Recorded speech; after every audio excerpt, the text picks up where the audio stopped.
Hi, I'm in my craft room and I'm going to attempt to make another video. It's about 9:30 at night. My kids are sleeping and hopefully this one will go as planned. Bye. Some of my many blog readers, haha, asked me to do a tutorial on a card that I had made recently. It was like 2 people, but they count. And so I decided to go ahead and do that this evening. The supplies that you'll need to make this card is an 8.5 by 11 sheet of chartreuse paper cut in half vertically and then scored and folded in half. And then the way that I did it was I made this vellum window, I don't know what you call it, but it's a window something or other. And then I lined it up just perfect, which I can't remember where perfect is now. I don't normally sit here, but I was trying to find places that don't wiggle. And so that's what I found. 1, 2, 3, 4, 5. 2,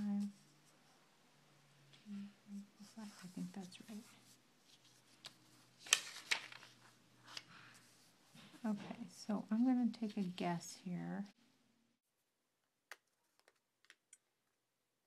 So here I am through the power of high speed here, sponging the edges with some distress ink. I just use makeup sponges because they're cheap and I don't have to keep track of them as well, and they work just as well. Sometimes I take a little break and kind of look at it and see if I like it. I'm sure y'all do that too. This is not new. So now I'm removing the vellum.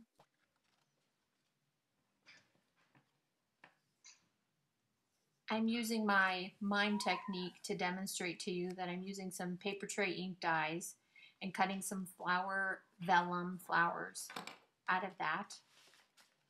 And then my kids do lots of projects that I save and hang and oogle over. And then later, as I make more, I take the old ones and use them for scraps. So that's what I'm doing here. I'm taking another sponge and some wonderful fresh ink in Fig, I believe, and painting the vellum flowers. These take a little longer to dry.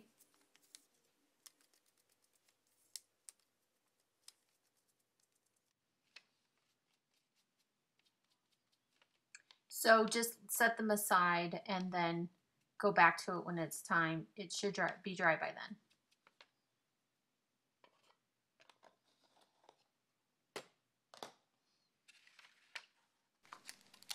This is Mini Thoughts by My Thoughts Exactly Stamp Company. I have to say that these stamps are the perfect size because I use them a lot. It seems to be my new go-to stamp. They stamp very well. The polymer in them is so stiff. It's one of the stiffest polymers I've ever seen. And so every time I stamp, I get a crisp, even image. And I got to tell you, I don't get that very often. So I was very impressed with the quality of the stamp.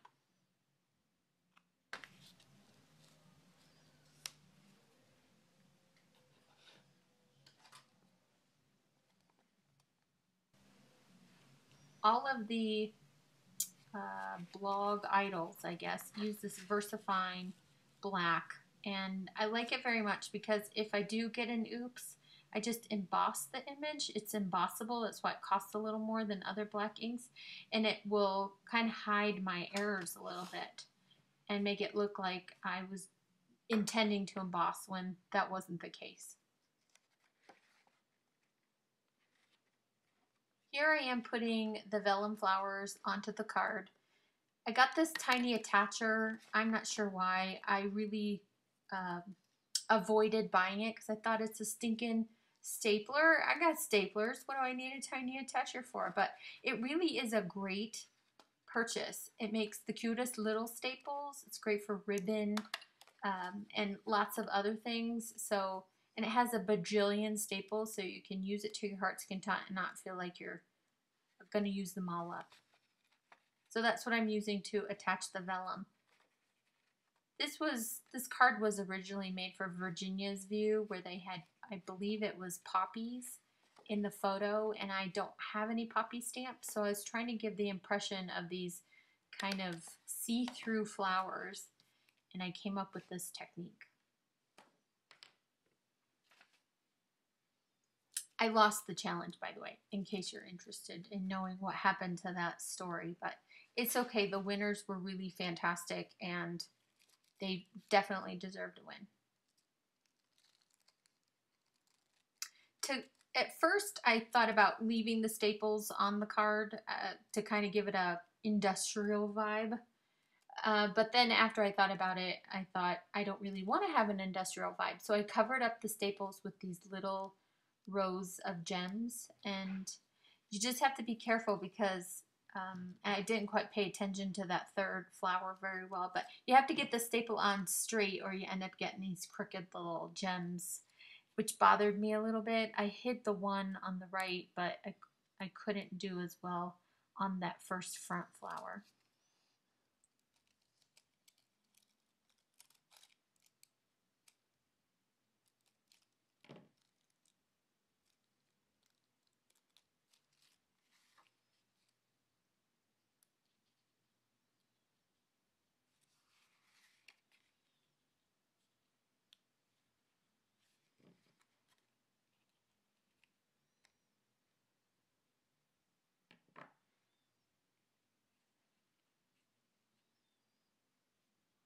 I see these other videos with people with dainty hands, so please excuse the little chubbers. Here's the final product in light. I thought they came out beautiful, and I hope you'll try this technique using the very best stamps by My Thoughts Exactly. See ya. Bye.